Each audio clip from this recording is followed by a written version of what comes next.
Syaralun, tragedi Stadion Kanjuruhan menimbulkan korban jiwa yang tidak sedikit.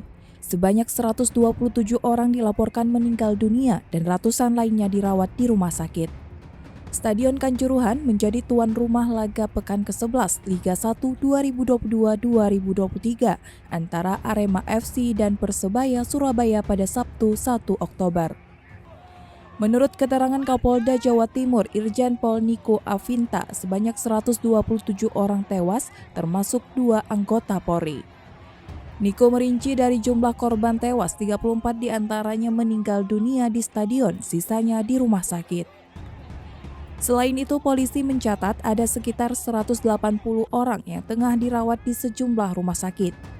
Dugaan sementara, para korban terinjak-injak supporter lain, serta sesak nafas akibat semprotan gas air mata jajaran keamanan.